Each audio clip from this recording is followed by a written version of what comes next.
Hello! And that's the ending song. Greetings, friends. I've never done the intro to the ending song before. Hello and welcome to Dear Hank and John, a podcast where we answer your questions, provide dubious advice, bring you all the week's news from both Mars and AFC Wimbledon. I'm John Green. I'm joined by my co-host, Hank Green. John. Great. Yeah. What do you call a YouTuber who's a werewolf? What? A like and subscribe. Like and subscribe. Some of the people got it. A like and subscribe.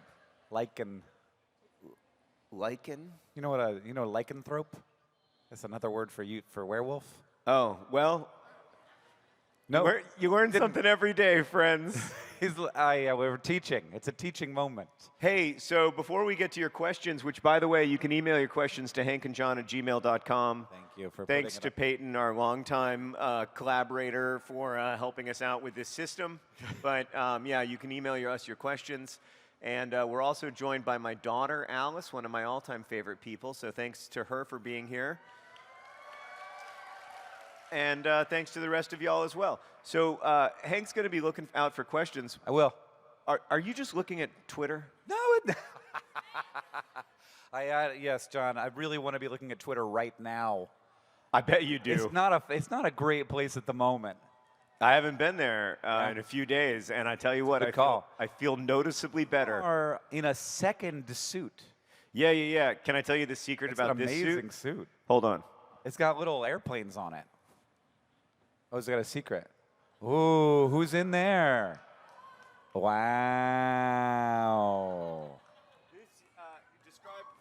This is the moment that AFC Wimbledon scored the goal to head up to League One to get promoted at Wembley when Lyle Taylor scored a goal. And I had it sewn into my suit.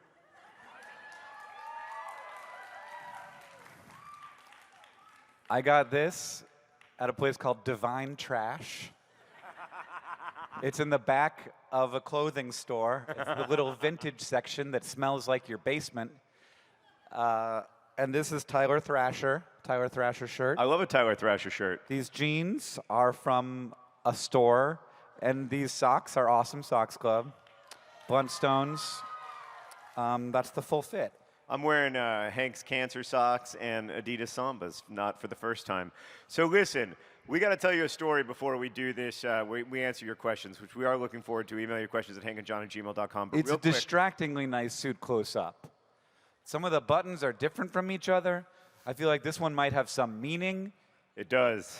They all have meaning, Hank. So listen, by the way, you want to talk about something that really resonates with a podcast listener is describing a suit. What resonates is me being easily distracted, because so are they. Right.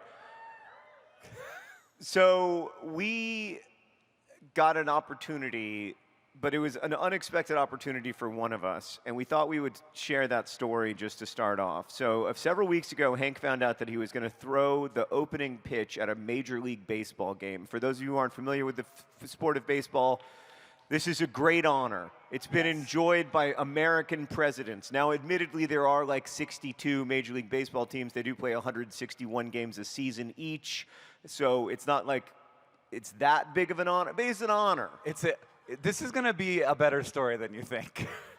It's going to continue being crazy. So Hank is like, does nothing to prepare because he's... This isn't true.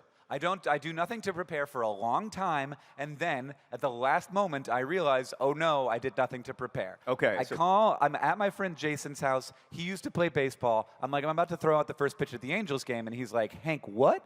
And I was like, he's like, have you practiced? And I was like, no, I could throw rocks into the lake. I do it all the time. I throw rocks into rivers. Sometimes I just throw rocks off mountains, though you're not supposed to do that. There could be somebody down there. And he's like, it's not exactly like that. You want to know how far you're going to throw a specific thing. You're going to get one chance. There's going to be a lot of people watching. There weren't a lot of people watching. Thursday at 6 p.m. for the Detroit Tigers and the Anaheim Angels turns out not to be must-see television or in-person viewing experiences for the vast majority of Anaheim residents. So I go out and I toss the ball around with my friend Dave, my friend Jason. We mark off the distance to the mound. We throw. I do a lot of bad throws. I do some good throws. I learned my lesson, which is don't try to throw it fast, because then it goes anywhere. It's going to hit Jason's Vespa, and you don't want that. And one time it went into a pond. Jason went and got it out of the pond. He's a brave man. He drives a Vespa. And then, and I feel like I'm pretty ready. I'm pretty sore the next few days, but I recover just in time to arrive at Angel Stadium with a group of my friends and my brother and my niece. We get there, and we go through the little security thing, and I'm like, he's throwing out the first pitch, like trying to like get, just like get through the line faster. I'm like, he's throwing out the first pitch. This first pitch guy over here.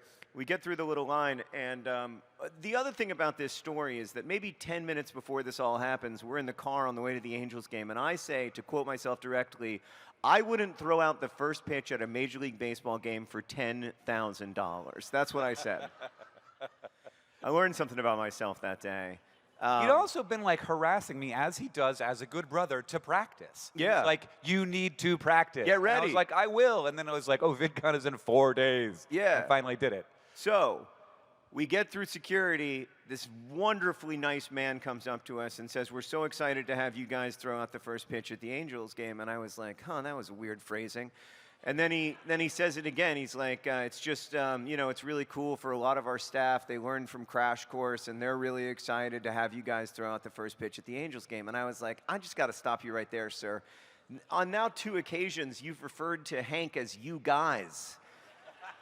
And he's actually a single individual, Like, I don't know if you know about subject-verb agreement and everything. It's like a multi-celled organism kind of thing. Yeah. Like a lot of cells are going to be throwing out this first pitch. You guys, this organized collection of cells and bacteria. All 30 trillion of you are going to be throwing out a first pitch.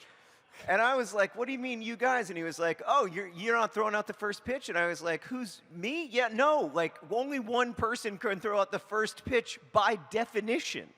And then he's like, no, we're going to have you co-throw out the first pitch. Throw to 2 different catchers. Both of you on the mound together at the same time, throwing at the same time. And John's like, I don't need to do that. That's what I said. And then he says, well, that's the script that the announcer has. We can change it if you need us to. And John's like, no, don't cause any trouble. I don't want to be I just don't want to cause any trouble. I don't want to be trouble. I want that on my gravestone. John Green, 1977 to 2133. He wasn't any trouble. Yeah, that's what all the pharmaceutical companies are saying these days. I just don't want to be any trouble. And so I learned that even though I wouldn't do something if you paid me $10,000, I will do something just not to be trouble. And so they give me a baseball, and I'm holding this baseball, and I realize I haven't thrown a baseball in anger in some 37 years. Is this something I have to do in anger? Well, I mean, by which I mean throw it 60 feet. Right. Like I've tossed a You've, like, baseball done with this, my you've done kids like a couple this. times. Alice is actually a really good softball player, so like I've pitched to Alice before underhand, but like I haven't thrown a baseball 60 feet. It's a long way in a Major League Baseball Can we stadium like in my pretend life. like we know what 60 feet is? Yeah, it's like this. It's going to be way longer than you think. It's about the whole length of the stage. Yeah. It's maybe a little longer than that, actually. And so I'm literally on the field, okay? Oh, wait. You have to tell. Are we going out to the mound yet? Because there's an indoor activity that occurred that makes this story even more amazing. You tell that part. Which is that as we get to the thing, there's another guy. And he's with us the whole time. Oh, the other guy. There's a guy and his family. Because it turns out. No. I got it. I got to work up. You got it. His whole family's there. He's in an Angels shirt. He's in an Angels hat. His name is Bob. He's the shape of a man named Bob. He's got a glove. He's wearing a glove. His kid's got a glove. Everybody, and he's just with us the whole time. And I'm like, what's going on with Bob? Yeah. And I can hear John like listening in, and John's like, maybe we don't have to do this. Yeah. It sounds like Bob Bob's is doing gonna throw out the first pitch. And we get up there, And Bob gets in the first elevator because the elevators are tiny. And I was like, is Bob throwing out the first pitch? And she's like, oh no, Bob's throwing out the first pitch, but you are too. And I'm like, okay, we need to talk about first. And so we get out there, and Bob goes out to the mound to throw out the first pitch. Yeah. Turns out you can have as many first pitch throwers as you want in Major League Baseball. Their definition of first is not like our definition of first. And Bob gets to throw out the first pitch because he is a season ticket holder to the Angels. Proper fan. And Bob, who again looks like a guy named Bob.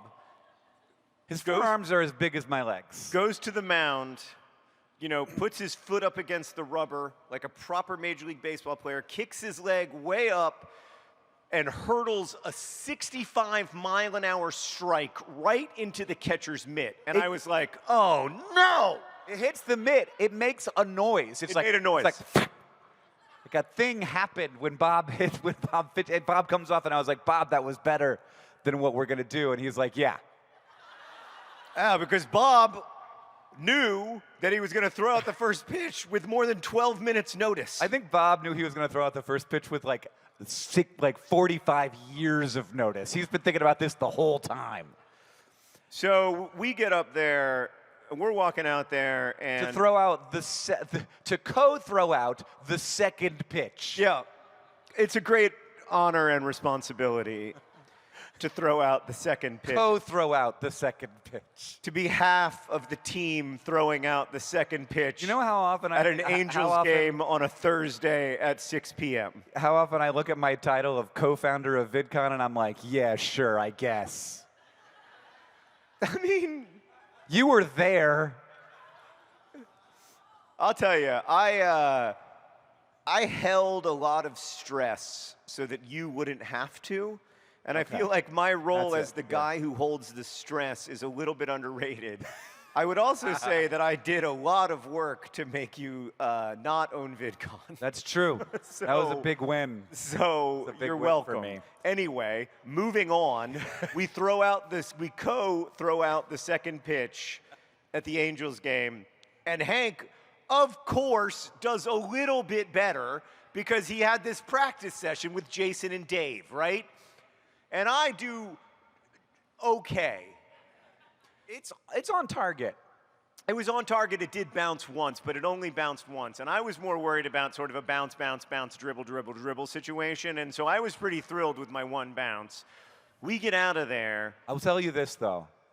If you can find the footage online, they call down, all right, play ball. It's like the voice of God speaks to you. You'd think it'd be like terrifying, and it was terrifying when we were on the sidelines, but then like two baseball cheerleaders walked us up to the foul line, and then we like marched straight out there. But like the moment our feet touched the mound, God spoke, throw the ball or else. And so both of us like lifted our legs and we put our leg down and like perfect brother synchronicity, and we let go of the ball in perfect brother synchronicity, and it was very cute. And my ball in perfect brother synchronicity actually got there much faster than John's. But all the body movements were in perfect sync, as if we were a couple of dancers on TikTok. It was beautiful. Yeah, I think we did a great job, and I'm really proud of us. And the main thing that I learned is that I am too concerned with pleasing people, which is a really important lesson to be able to take away from a Thursday night Angels game. The Angels won 5-0, and it was a ton of fun. It was fun. It was fun.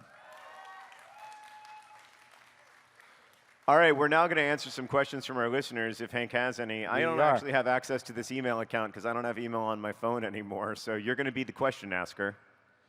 Tom asks, this is our friend Tom Lum. Hey, Tom. Would it take $10,000 or inconveniencing someone for John to perform stand-up? Okay, so let's imagine a situation where I'm with Hank at Caroline's Comedy Club, and Hank is stricken. And they're like, we need somebody to go on, and there's nobody else. I'd be like, oh, I'll do it. I would.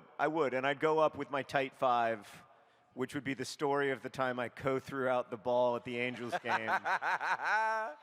We basically just did it. Wouldn't it be adorable if we did co-stand-up? It'd be fun. That has to have been done before. Well, that would be fun. I would enjoy that.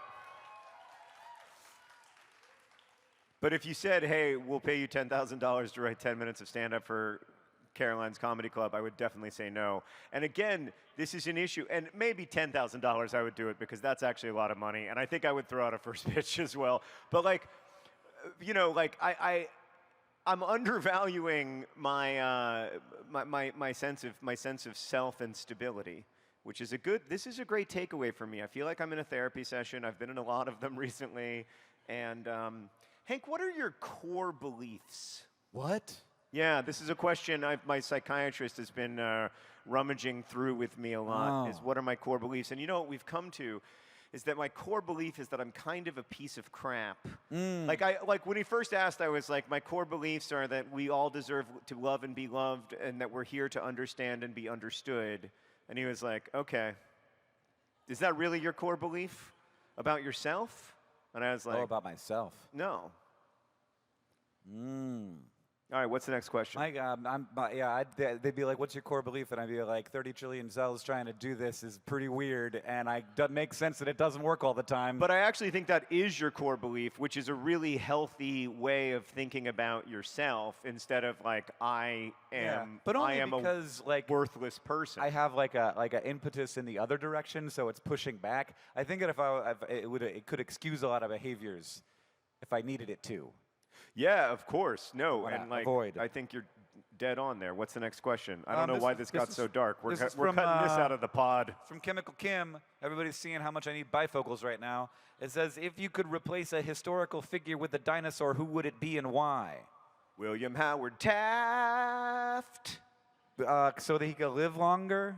William Howard Taft. I don't actually know. You know, I don't know much about William Howard Taft, and I feel like I'm going to get a tight 5 on Taft right now. Imagine if we had 45 presidents, and 44 of them were men, and one of them was William Howard Taft, the Stegosaurus.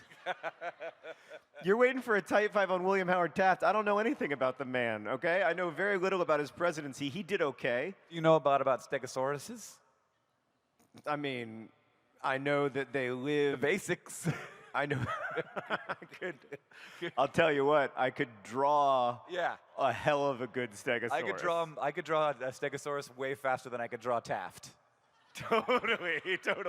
If you asked me to draw a picture of William Howard Taft and a picture of a Stegosaurus, 99% of people would correctly identify the Stegosaurus. Yeah, the rest of them would be like that. That's a man, I think. That's a stick figure, but you gave him a little belly because you sort of remember something I remember about him. that he may have been big. He had a little belly. Yeah. That's all I remember about him. I think he had good facial hair, but I can't remember. Was he the one that died? No, that was William Henry Harrison, right? Right? Yeah. Okay. William Henry Harrison died after he ate all those cherries. He ate a bunch of cherries, and he died a day later of like cholera, which is a nice reminder that like we think of infectious disease other than... He should have been a dinosaur. Dinosaurs can eat as many cherries as they want. No, I mean that's literally how they kept going for hundreds of millions of years. Yeah, I don't know if cherries existed then. Banging down cherries. I don't want to be anachronistic. Yeah, that's the concern with turning William Howard Taft into a dinosaur. Is the historic anachronisms associated with Harrison. So that's who I was talking about. Who would you turn into a dinosaur? I think, well, if it was any, I think, well, you know, I had a thought. I've got other ones. That like being a dinosaur might hold a certain candidate back in an existing presidential race. It wouldn't. But I think it might actually be better for him. Forward. Might actually be better for him. People would be like, he wants to make America great again, and he's a Triceratops. Dang. Whoa. Don't mind if I do. I bet he can golf so far. What about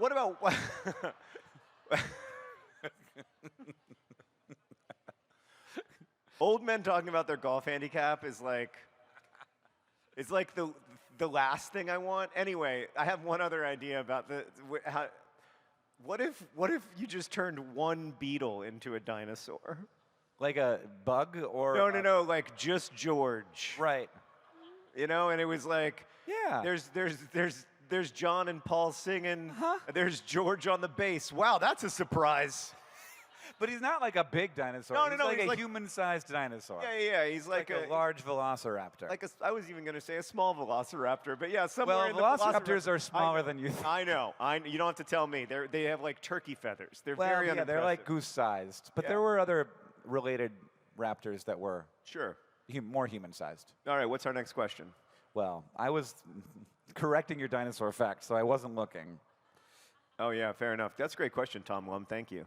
That wasn't Tom. That was Chemical Kim. Great question, Chemical Kim. Thank you. I'm going to credit all of the questions to our friend Tom Lum. Hey, by the way, while we have you, our friend Tom Lum, who's in the audience, made this incredible video about carbon dating and how we know how old humans are and lots of other things about our world because of carbon dating, which required an astonishing cross-field way of cross-disciplinary way of looking at science and history, and it's like a crash course lecture, except it's on Tom Lum's channel, and it's really good. So you should check it out. This is Qua from Jasmine, who asks, if the internet were to disappear right now, and you could only save one piece of content, why would it be Tom Lum's lecture? No. What would it be? What would you save? GPS. Oh, interesting. I don't really think of that as a piece of content. Well, I would just say GPS is like a lot of things about the internet. I mean, almost everything about the internet I feel pretty mixed on. Oh, a little mixed. I do not feel mixed on Google Maps. Yeah. I think that has been you guys did, like a lot of you don't know what it was like. Yeah. No, I have a first edition. This is a true story. I have a very valuable first edition, first printing of Toni Morrison's novel Sula, okay? It's a beautiful book.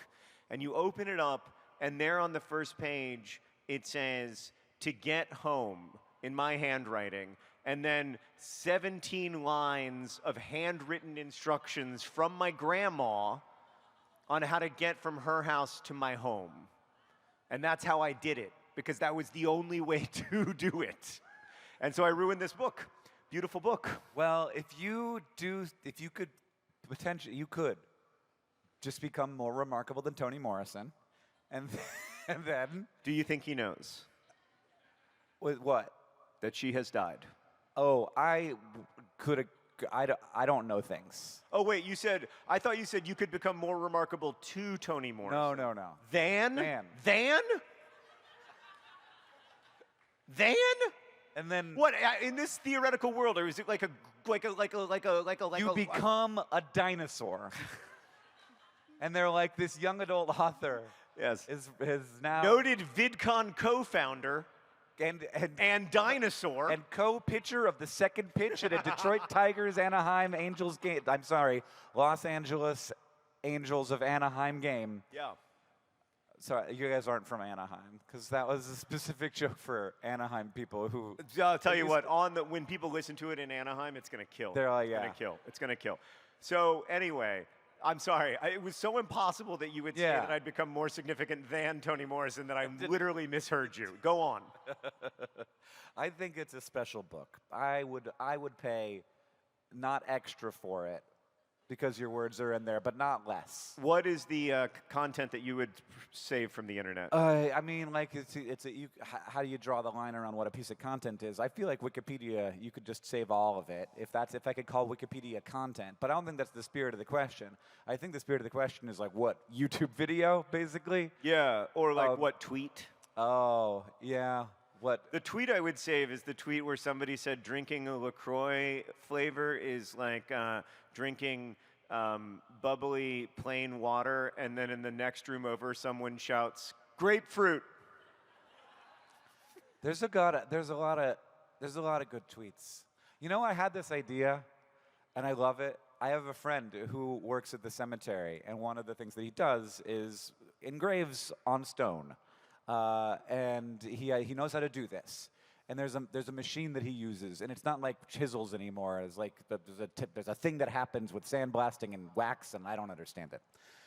And I was like, what if you and I, in the dark of night, go out to trails in. I shouldn't say. What if I actually end up doing this? I was gonna Well, no, it's say me. you're I'm narking ruining on it. yourself, man. I'm ruining. But Yeah. like, And I'll just do it because I shouldn't do it. But we engrave the stones along the trail with the best tweets. And okay, then- I want to riff on your idea because I think you're close to something beautiful. Okay. Twitter is going to die. Yeah. Like the rest of us. And when it does, there should be a graveyard, a physical graveyard of the greatest tweets. Yeah, that you can go to. And you can go to it and you can walk around and you can be like, you can tell your children, this place was terrible. You don't know what we went through during the Twitter wars, little Johnny. But we got these. But exactly, we fought and scrapped and elected bad presidents and did many things so that we could have these 220 marble engraved tweets here at the great Twitter cemetery of Anaheim, California. And every little gravestone will have to have like a plaque with 4 paragraphs of explanation. Yeah. For, like why it was funny. Yeah, yeah. So Skibbity Toilet was. Yeah. This is great. That's a great idea This is because achievable. you're right, because even in my LaCroix case, you'd have to be like, so listen, LaCroix was like bottled water. I mean, actually, there will be no bottled water in the future, so it'll be like LaCroix was a. Yeah. How do I even describe it? It was like what comes out of the tap, except inexplicably more expensive. yeah. Yeah, and also we dissolved carbon dioxide in it, so it felt like, ow. Yeah. Yeah. But like good ow. Everybody's a little bit good ow, apparently. So, and John, I think the problem with this idea is that it's good and it's achievable and but the only barrier is money, and we like have some of that. So I don't know that we have enough money to do a full Twitter graveyard. Also, Twitter we could raise it. But there are probably better things to. I was going to say, I mean. But also, Twitter is all like the thing of Twitter, like the Twitter part of Twitter, actually is already ended. So we could call it at X Day, whenever X happened. Oh yeah, it's already a Just Twitter graveyard. Like have that be the cutoff. There has not been a good tweet since it became X, so that should not be a huge loss. for I've us. done some real bangers. No, you haven't. Respectfully. All right, what's our next question? I don't know. If we need another Both be project, so much better off if we weren't on Twitter. I hate it. Ooh, Jack asks if you could have someone, fictional or real, narrate your life, who would it be? Can I hear them? Like, it's like, because I wouldn't want that if they're like, and then Oh he picks yeah, up his right. phone, Like and Morgan he thinks, Morgan Freeman being like he's on stage and he's panicking. yeah, he thinks he's going to text his wife, but he opens Twitter. But Twitter sent a notification, so he opens Twitter. Why does he have his notifications on? Because he wants it this way. Because he likes this. He chose this world. There's an actor who looks kind of like me, but better looking, and whose work I really admire, named Mark Duplass. And I really like his voice, and I think he would do really good voiceover. So I would pick that, but it would have to be in a movie, like you said. It couldn't be in real life. In real life, like I already have that voice in my head, and it's plenty loud, and I don't want it to be anyone else's voice. It's annoying enough. Your having own voice, or is it like It's sort of it's like your voice, but like, yeah. It's yeah, it's my voice, but like if I said the things that the voice says, I would be not only like canceled, but maybe arrested. You're not your thoughts. I know, you're not your thoughts, thank God, because if I was, I'd be in even worse trouble. I think I've thought about doing voice acting myself, Of course you have. and I think it'd be a sort of a great first endeavor. You're gonna do your own damn voice? Yeah, because like it is me after all, so that there's a certain amount that makes sense there, and also I think very highly of me, and I think I'm great. How did we come out of this? How did we emerge from the same family? Like, it really is amazing to me. It speaks to the power of genetics, I guess, but like, It's I love what you're putting down, Yeah. and I want to be able to pick it up. That's my goal for July. Okay. Meredith asks, Nerdfighteria is great at community organizing. How do we get Dropout to win an Emmy? Okay. I don't- Meredith, I love you. But how do we get Complexly to win an Emmy? How do we get Crash Course to win an Emmy? Hey. I do want Dropout to win an Emmy, but I want us to win the second Emmy. If there's one thing that I know nothing about, it's how to get something to win an Emmy. I've talked to Sam from Dropout about this, and I'm like, what are you doing? And he's like, trying to get an Emmy. And I'm like, why? And he's like, oh, there's lots of reasons. Is there really? Yeah. And, there's lots of reasons. Does he know that you have an Emmy? I don't know that he does. Yeah, because It's not something that I think about. I felt like when you won an Emmy, our lives changed zero. It's Yeah. like our lives changed as much as when I won an MTV Movie Award.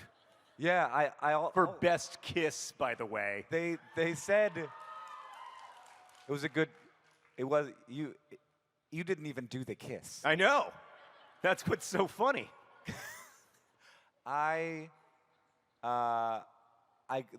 said Lizzie Bennet Diaries is nominated for an Emmy, and then they said it wasn't like during the main ceremony, so I just got an email that was like, we won the Emmy. Do you want one? We only get 4. We're gonna give them to these 4 people.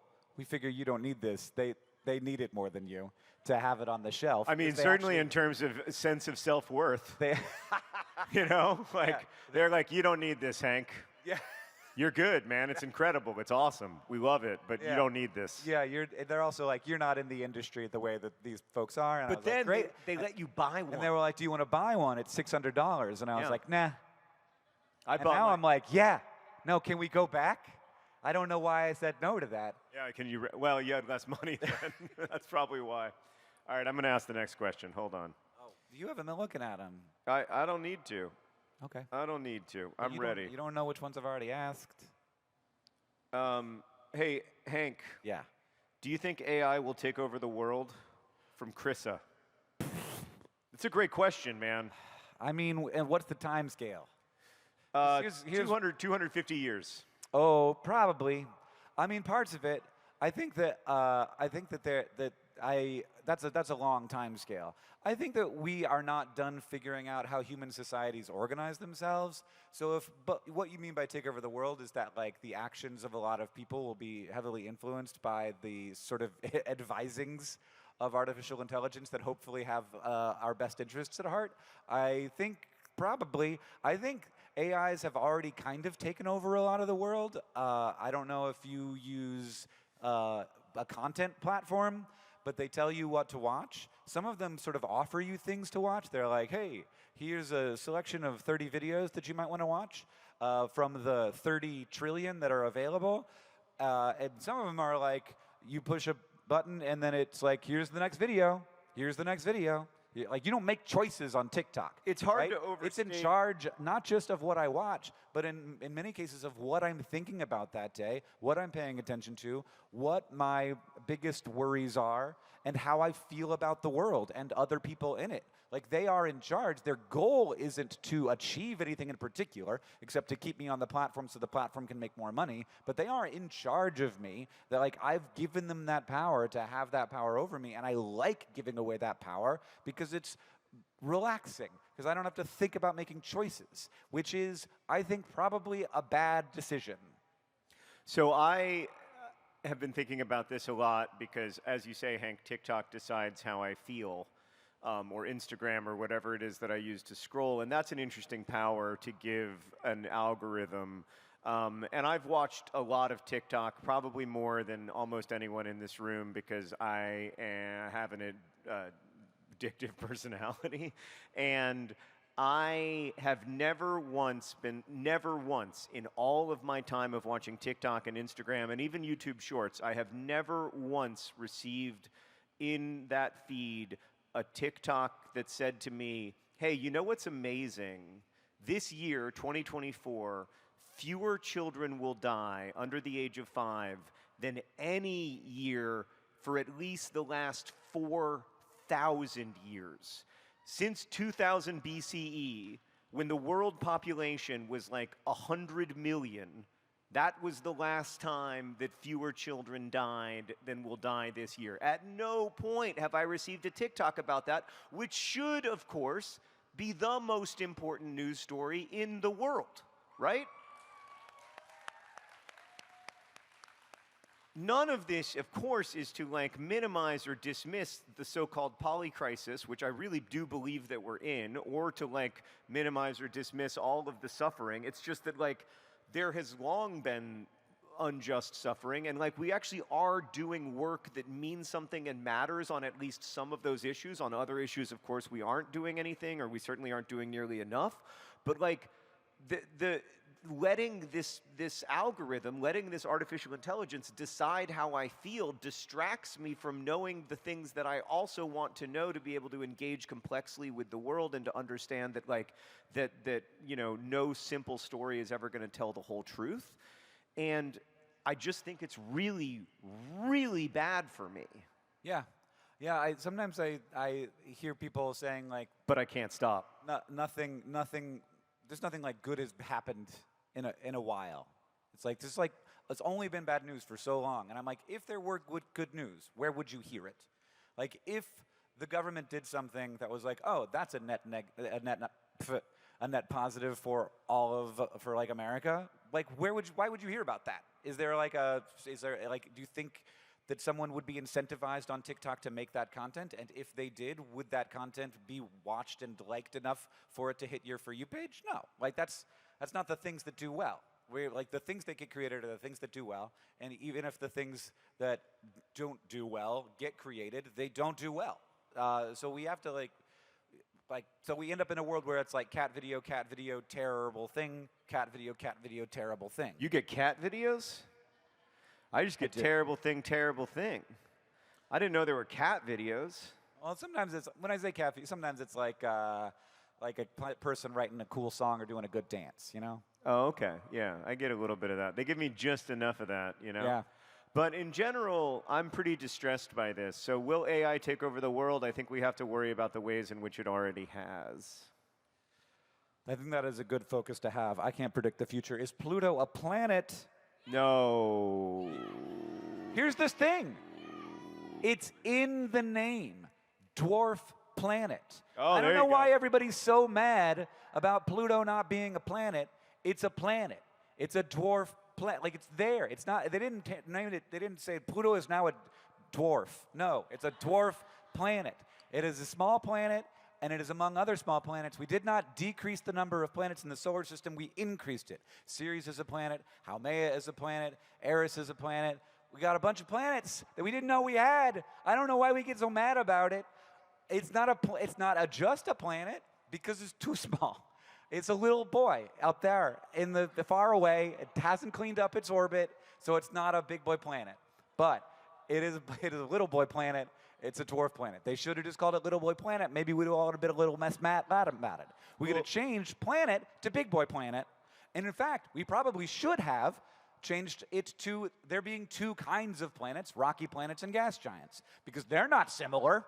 Those aren't two types of things that are close together in kind. And it's not in our solar system, all the rocky planets are close up and the gas giants are far out. It's not always like that in other solar systems we see.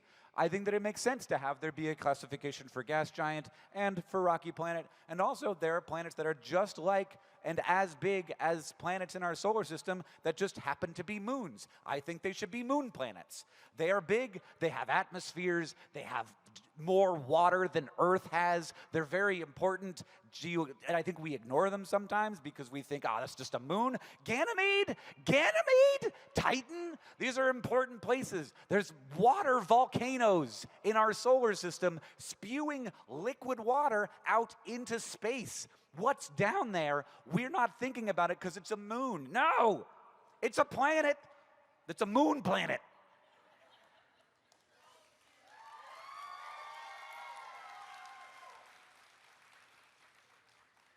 Wow. That was beautiful. That was like a high school football halftime team talk. You know, like I'm ready to go out there and run through walls for coach. That was lovely, man. Lovely. There you go. You ask the next question. All right. Oof. Hank, it's interesting to me that when Hank really gets going, he says, less. You should just always be going like that. Bring that energy to every answer. I feel a little bit. I can tell you're tired. You're tired. That's what it's like for Coach Hank. When he's got to give everything to the team, he's got to get out of himself and give everything to the team. I was watching the Tour de France this morning, which, as you can imagine, Alice just loves. And one of the team managers was crying on the phone, like, give it everything. And I was like, that works though. Yeah. That works. Like, you don't want to disappoint the people who love you, or the people who are paying your bills, or the guy from the Anaheim Angels. You just don't want to disappoint people. Like, that's the nature of being a person. So we threw out the pitch, and then the catchers caught the pitches, and then and I'm like, okay, we're done. But no, the catchers walk up to you so you can like meet a baseball player, and I meet the baseball player, and I swear to God, I say, so you play baseball? And he interpreted this because, of course, that's an insane thing to say to an NBL player, to an MLB player. MLB, yeah. That's probably what it is, the Major Baseball League. And he interpreted this as, are you playing tonight? And he said, well, I'm on reserve. And I was like, so you don't play baseball? And then he said, I'm a relief pitcher, so we'll see. No, catcher. And then, and whatever he said. Yeah. And then I was like, how is this happening? Meanwhile, my guy was like 6'8" and signed my baseball, and then came in for a picture. And I just sort of found my like head like kind of just snuggling into his shoulder as he pulled me in, and I was like, this is gonna look weird in the picture. Yeah. But it was nice. It was a nice moment for me. Yeah, it's nice to know what it feels like to be small. All right. I have it. Okay. The next question Great. comes from Amanda, who asks, how do you solve a problem like Maria? I've had some time to think about this. Do you know the song, How Do You Solve a Problem Like? Yeah, thanks, everybody. Kinda. The theater kids are going to keep going, so we're just going to let them. All right. So here's the thing. I don't know yet how to solve a problem like Maria, but I have a 7-year-old, and someday I will have some kinds of problems like Maria, but their name will be Oren. And I think, from what I've seen, the only way that you have to let them go if you love them, but you also have to listen. You have to be there with them. You have to like love their loves. You have to follow their infatuations, and if like you're involved and like aware of what they're into, I think that would help to you can't solve a problem like Maria. Maria isn't a problem. Everybody has problems, and Maria's maybe making choices that you wish Maria wouldn't make. But we have to be there with them, and we have to be listening and part of their lives as much as we can. Yeah. But I'm talking a big game for a guy with a 7-year-old. Right now, I solve a problem like Oren by being like, yeah, Geometry Dash is pretty cool, buddy. I will also watch those Molpan videos. But that's great. I mean, the fact that you're able to be into and like and watch what Oren likes and watches, I think, is a huge deal. And I think it makes a big difference. I think, the joy of something like, VidCon is a joy for me because I've been to every one, and I get to see old friends, and I get to reconnect with people. And I know there are people in the audience who've been to every VidCon, or at least nearly every VidCon. Woo! Thank you. Good to see you guys. And that's nice for me. But also, it's really wonderful to see VidCon through Alice's eyes, to like experience it as she experiences it, for her to get to see her favorite creators, a lot of whom are animators who tell like funny stories from their lives and just make great content. And it's a wonderful thing to watch your kid grow up, because one of the joys of it is that they start to get into stuff that you can get into too. Lemon asks, what's your screen time? Do you know how to do this? It's a lot lower than it used to be. If we did it from like 2 weeks ago, you guys would be like, you've got a problem, and I did. So I cut it, but it's still pretty bad, I'm sure. My screen time, it's 2 hours and 22 minutes. That good? That's extremely good. That seems terrible. That's extremely good, John. Do you want to? Do you want to? Do you want to? Do you want to read mine? Oh no! What the? Whoa! What is happening? No! Oh my God! Hank Green! What do people do all day? Hank, I'm worried about you. Hank, you spent 10 hours and 44 minutes this week on X. That sounds right. That is shameful. That sounds right. Hank. Yeah, what else? What else? Hit me. Make me feel bad. Messages, which is good. Messages is good. That's real people. That's you talking to people, which is good. 7 hours. You spend an hour a day messaging people? I message a lot of people. Well, that's the difference between you and me is that I have 1,300 unread text messages. Oh, I got more than that. Because I'm not looking to respond to everyone that comes in. Instagram is second for me. It's third for you. I actually spent I spent less time on my most thing than Hank spends on his third most thing. Yeah. Jesus Christ, Hank. How did you spend 2 hours a day on X? Here and there. I mean, I feel great right now. There's I feel like the Dalai Lama. I mean,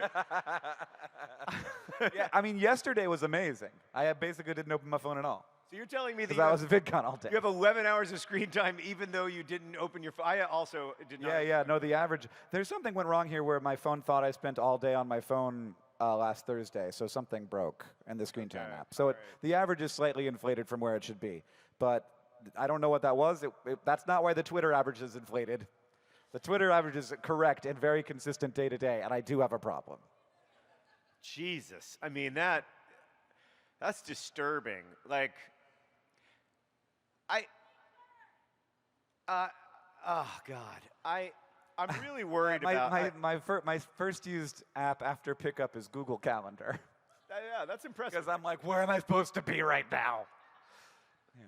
Wow. All right. I mean, even last week I only had 5 hours a day, and I thought I was in the pits. You're great. You're doing great. Oh, sorry, I forgot that we are still making a podcast. Goodness gracious. Hank, we have to get to the all-important news from Mars and AFC Wimbledon in a minute, but let's quickly, before that, answer one more question. I did not prepare anything.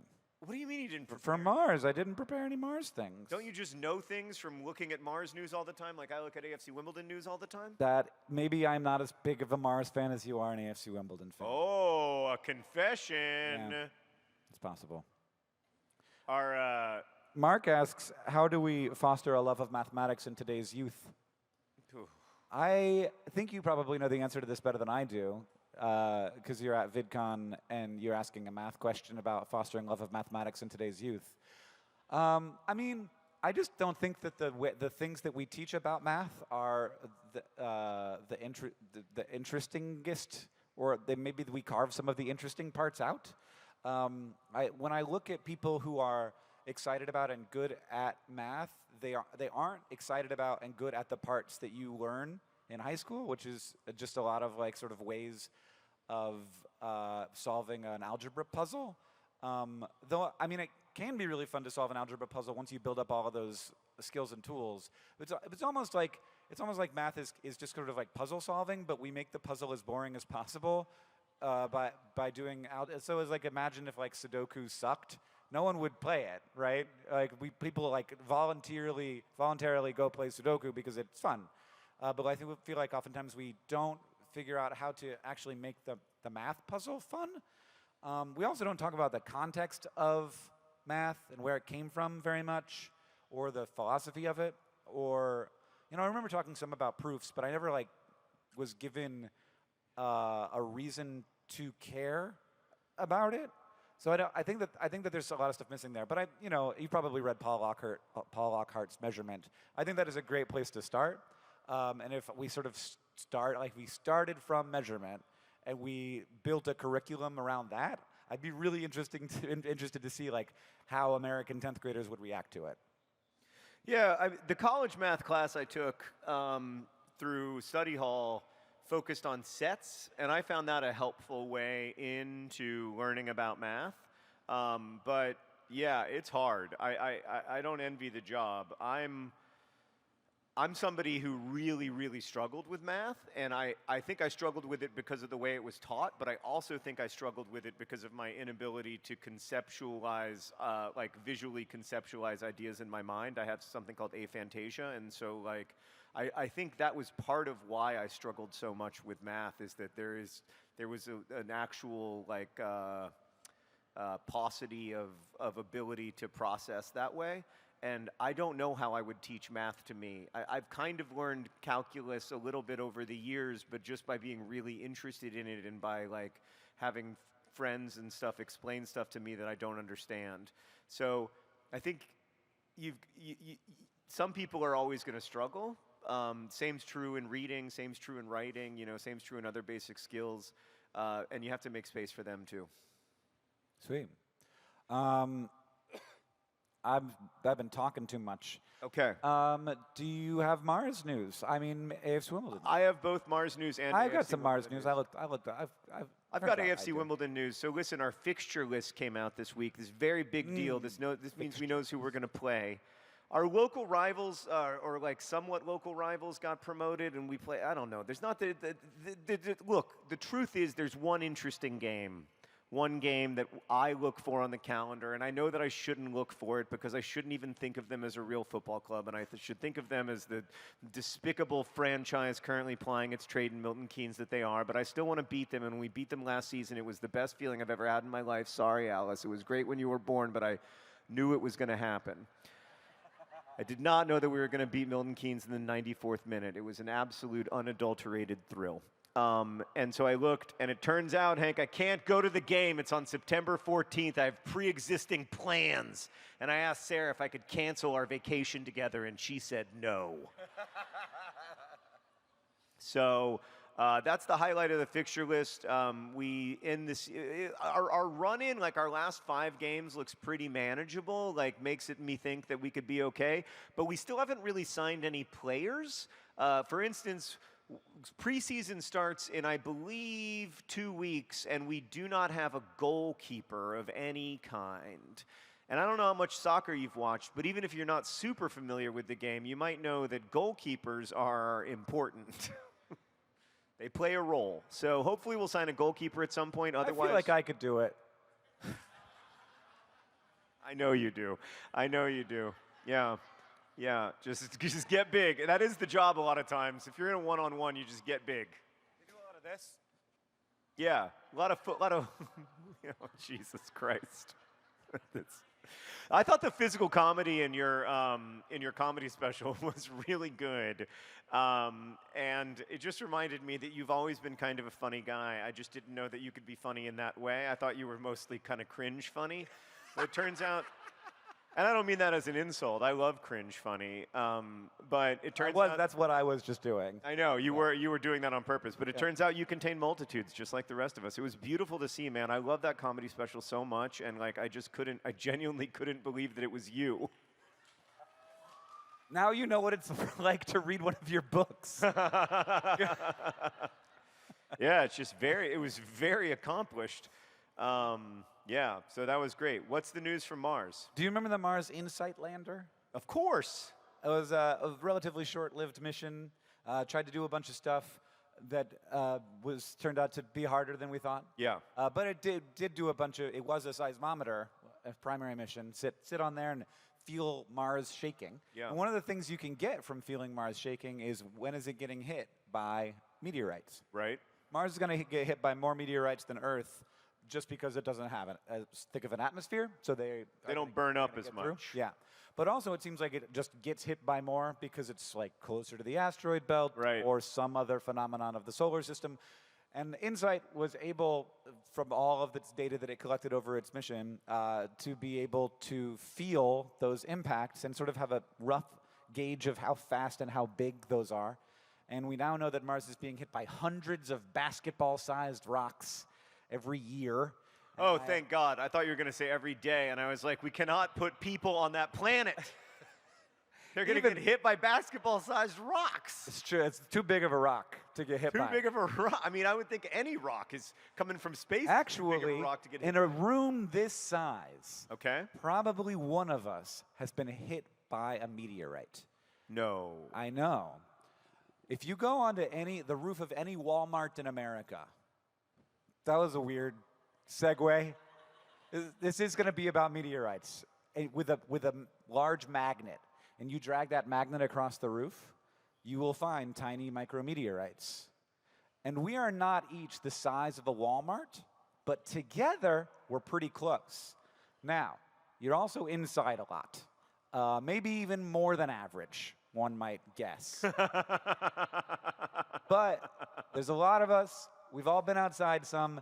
These little meteorites, they mostly burn up, and then there's just like basically dust, and it would just land on you, and that would be being hit by a meteorite. Whoa, but like its terminal velocity because it's dust is really slow. It's really slow. You wouldn't even feel it. You wouldn't even feel it. Okay. It'd be any other piece of dust. Whereas a basketball has a higher terminal velocity. Yeah. And I think it would hurt. I'm gonna put the terminal velocity at bad. Yeah. And it doesn't bounce like a basketball either. No, it doesn't even really slow down. Right, it just goes right through you. Yeah. So hundreds of those a year. As I said in my book, like dropping a knife into a glass of water. That's good. It's good.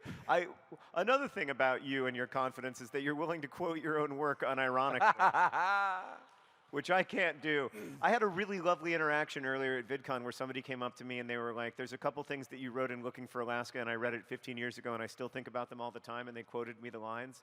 And I was like, that's so sweet, but also, like, as I'm hearing that, I'm like, I hate both those lines. So I got to do some work. I got to do some work on myself to learn to love those lines. But in general, I have found VidCon to be a wonderful salve. I hope it has been for y'all as well. And it's wonderful to know that we're getting hit by meteorites all the time, but that they don't hurt. Like there's something kind of lovely about that. We're part of the space-time continuum, whether we want to be or not. Yeah, they're just sort of gently caressing one of us. Yeah. Once. Yeah. And we don't even know who it is, but we know that it's one of us. One of us has been struck by a meteorite in this room, and among those listening, thousands of us have been struck by meteorites. It's kind of beautiful, actually. I'm going to go outside during the month of July and see if I can't get hit by a meteorite. Just make as much surface area as you can make. Get as big as I can be, make sure that there's no trees overhead, and just try to get hit by a meteorite. Yeah, I like that. John, thank you for making a podcast with me. I don't have the show notes in front of me, so can I do it by memory? This podcast is edited by Joseph Tuna Medish. It's produced by Rosiana Halls Rojas. I don't remember what we call Brooke anymore. Brooke Shotwell is a person who helps with things. Our editorial assistant is Tabuki Chakravarti.